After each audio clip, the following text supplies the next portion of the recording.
in the dying industrial city of Gary, Indiana, where abandoned factories cast long shadows and hope seems as scarce as the winter sun. There stands a house, or rather, stood a house. A modest, unremarkable rental property at 3860 Carolina Street. 1 story, 3 bedrooms. Nothing special.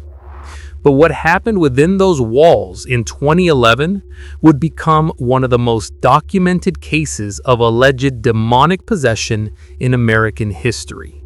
A case so disturbing that police officers became believers, so terrifying that doctors couldn't explain what they witnessed, so controversial that the house itself was eventually erased from existence.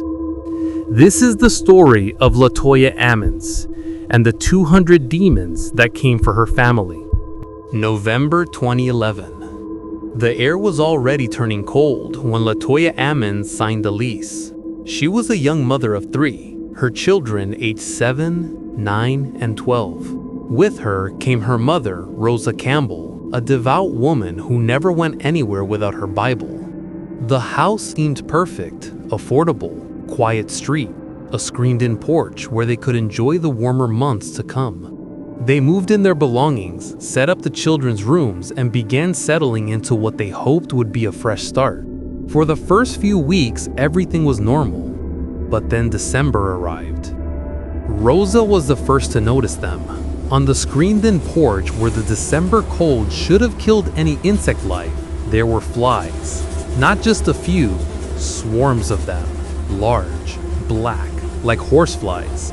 They clustered on the windows, crawled across the screens, filled the enclosed space with their incessant buzzing. Rosa grabbed the fly swatter. She killed them by the dozens, swept up their bodies, cleaned the porch. The next day, they were back.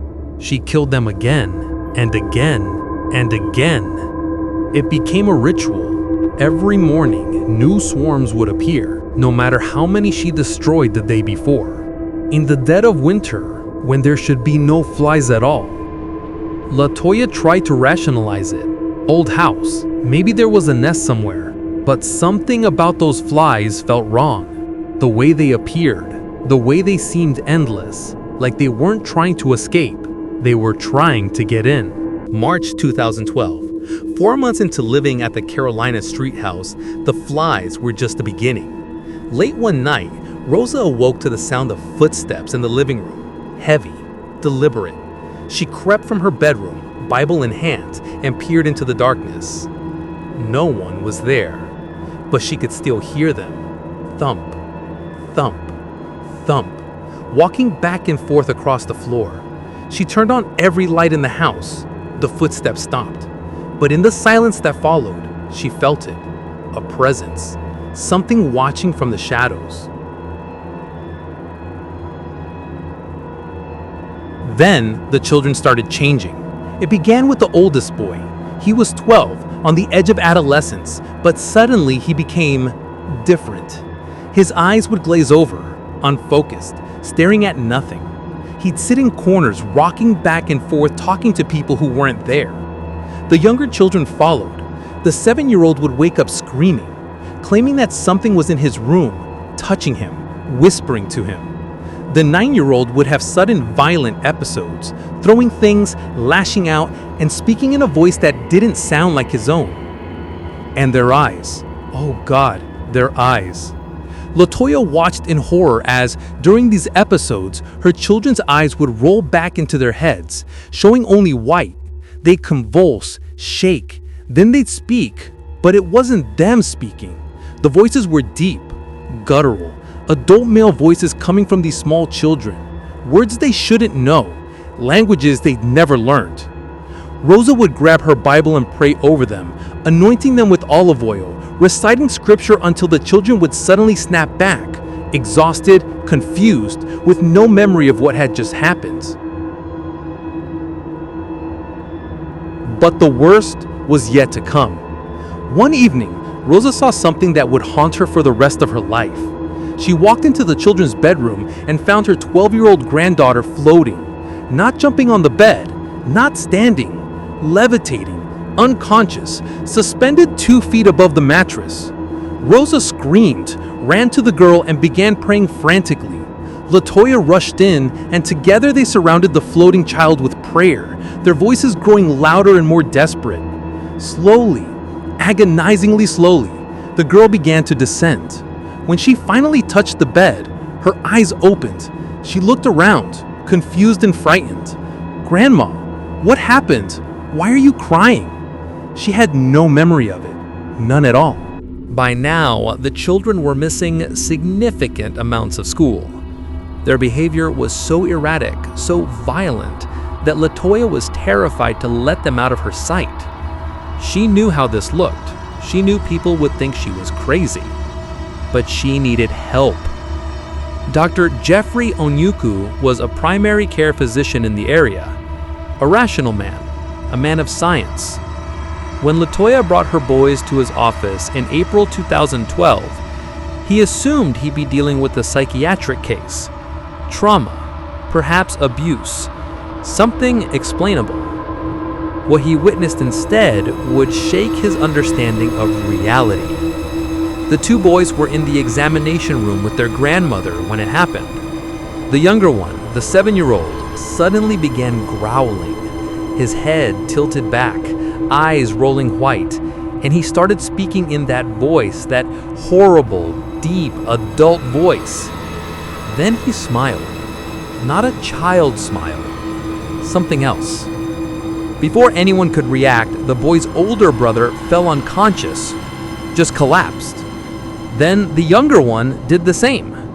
Rosa cradled one child. Latoya grabbed the other. Neither boy would wake up. They were limp, unresponsive, barely breathing. Dr. Onyuku called 911 immediately. 7 police officers responded, multiple ambulances. They rushed the boys to Methodist Hospital in Gary. And this is where it gets truly terrifying. Because what happened next was witnessed by medical professionals, by police officers, by Department of Child Services caseworkers, by people who could not be dismissed as hysterical or delusional.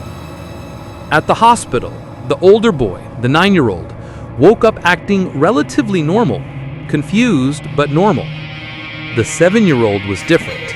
He thrashed violently on the medical bed, requiring multiple nurses to restrain him. His eyes rolled back. The voice came again, deep, threatening, speaking words that made the medical staff step back in fear. Then, according to the official hospital report, something impossible happened. The child was with his grandmother and a DCS family case manager, Valerie Washington. As they tried to calm him, he began making strange movements, backing up toward the wall, still speaking in that voice, still with those white, rolled back eyes. And then he walked backward, up the wall.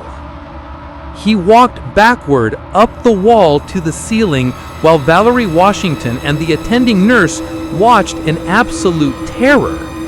The nurse, a woman who'd worked in medicine for years, would later flee from the room, refusing to return. She later told police she was a true believer after what she'd witnessed. Valerie Washington, the DCS case manager, filed an official report. In it, she described seeing the child walk up the wall backwards while holding her grandmother's hand. Impossible. Absolutely impossible. And yet, it happened. The Gary Police Department couldn't ignore this. Too many witnesses, too many credible professionals. Captain Charles Austin, a 36-year veteran of the force, took on the case himself. At first, he was skeptical, deeply skeptical. He thought Latoya was fabricating an elaborate story, perhaps to make money or avoid responsibility. But as he investigated, that skepticism began to crumble. He interviewed the witnesses, the doctor, the nurses, the caseworkers, officers who had been at the hospital. These were rational people, trained professionals, and they all told the same impossible story. Austin visited the house on Carolina Street multiple times. He took photographs, collected evidence, and during one visit, he captured something that would only deepen the mystery. In an empty room, with no one home, his camera caught a shadowy figure in the frame, a dark, humanoid shape that shouldn't have been there. After weeks of investigation, Captain Charles Austin, a man who'd seen everything in his 36 years on the force, made a stunning admission to reporters. "I am a believer." But belief doesn't solve problems. The children were removed from Latoya's custody by DCS, placed in foster care while psychiatric evaluations were ordered. The psychologists who examined the children concluded that they were acting deceptively in accordance with their mother's beliefs. One doctor suggested the youngest son would act possessed whenever he was asked questions he didn't want to answer. A convenient diagnosis, a rational explanation. But it didn't explain what the nurse saw, what the caseworker documented, what appeared in Captain Austin's photograph. Desperate, Latoya turned to the church.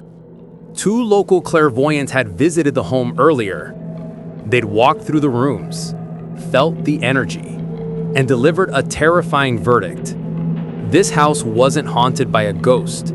It was infested. Infested by 200 demons. 200. They told Latoya to leave, immediately. But she couldn't afford to break the lease. She was trapped. Father Michael Maginot, a Catholic priest from the neighboring city of Merrillville, agreed to investigate. In April 2012, he spent 4 hours in the house, interviewing Latoya and Rosa. During his visit, he experienced the phenomena himself. Wet footprints appeared on the floor when no one had walked there. He felt an overwhelming pull toward a specific area, beneath the basement stairs, where the concrete floor had been broken up and filled with dirt. Father Maginot dug carefully in that spot. He found objects, artifacts, things that suggested the previous occupant might have practiced some form of occult ritual. He documented everything. He took photographs. He wrote a detailed report and submitted it to the Diocese of Gary, requesting permission to perform a formal exorcism. The diocese denied his request. But Father Maginot couldn't walk away. He'd seen too much, felt too much. So he performed what he was allowed to perform: minor rites of exorcism. 3 times. Once for Latoya's sons, and once for Latoya herself. The exorcisms were witnessed by police officers, by DCS caseworkers, by Latoya's family. During the rituals, Latoya would convulse violently when Father Maginot condemned the demons, but remained still during prayer.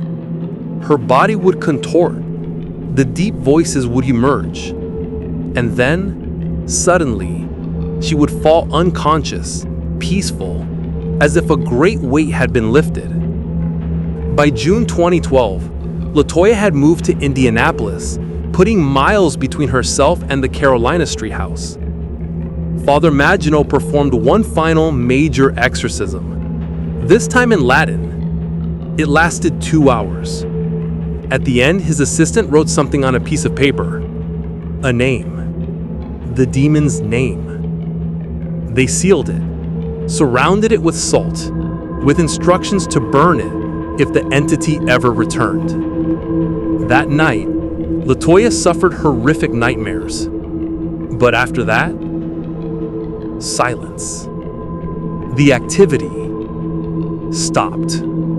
The landlord, Charles Reed, was bewildered by all of it. He insisted that no previous tenant had ever reported anything unusual.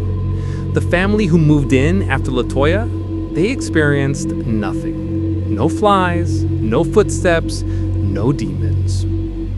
Reed believed it was all a hoax, a way for Latoya to get out of paying rent. Skeptics pointed to the psychiatric evaluations, to the fact that the children performed for their mother, to Latoya's financial troubles. They said it was mass hysteria, a shared delusion, a family desperate for attention or money. But how do you explain the witnesses? The doctor who saw the boys collapse, the nurse who fled the hospital room, the DCS caseworker who documented a child walking backward up a wall, the police captain who photographed shadows that shouldn't exist. Were they all lying? All delusional? In January 2014, the Indianapolis Star published an expose on the case, The Exorcisms of Latoya Ammons. It went viral. International media descended on Gary, Indiana. The house on Carolina Street became infamous. The Demon House, the 200 Demons House. Zach Bagans, host of the paranormal investigation show Ghost Adventures, purchased the property for $35,000. He investigated it, filmed a documentary inside it. And according to Bagans, what he experienced there was unlike anything he'd encountered before. Something was inside that house that had the ability to do things I have never seen before. Things that others carrying the highest forms of credibility couldn't explain either. In January 2016, Bagans made a decision. He demolished the house, completely destroyed it. The footage of its destruction would be part of his documentary, which was released in 2018. When asked why he destroyed it, Bagans said the answer would be revealed in the film. But those who knew him said it simply. The house was too dangerous. Whatever was there, whatever had tormented the Ammons family, was still there. And some things are better erased from existence. Today, there's nothing at 3860 Carolina Street. Just an empty lot. Grass grows where the house once stood. The demons, if they ever existed, are gone. Latoya Ammons still lives in Indianapolis. She rarely speaks about what happened. When she does, she maintains that everything, every impossible, terrifying moment was real. Rosa Campbell still carries her Bible. The children have grown up, moved on with their lives. What memories they carry of those months, they keep private. Captain Charles Austin retired from the Gary Police Department, still a believer. Father Magino still serves his parish, though he rarely discusses the exorcisms publicly anymore. The witnesses, doctors, nurses, caseworkers, police officers, they know what they saw, even if they can't explain it. So what happened in that house? Was it demonic possession, an infestation of 200 evil entities that chose one family to torment? Was it mass hysteria, a shared delusion that infected everyone who came into contact with the Ammons family? Was it trauma, mental illness, or abuse masquerading as supernatural horror? Or was this something else? Something we don't have words for yet. Something that exists in the space between rational explanation and impossible reality. The truth is, we may never know. But here's what we do know. In Gary, Indiana in 2011, a family moved into a house. And something changed them forever. Something that made believers out of skeptics. Something that defied every law of nature and reason. Something that required the house itself to be erased from existence. And sometimes, late at night, when the wind howls through the abandoned streets of Gary, some people still swear they can hear them. The flies, buzzing, waiting.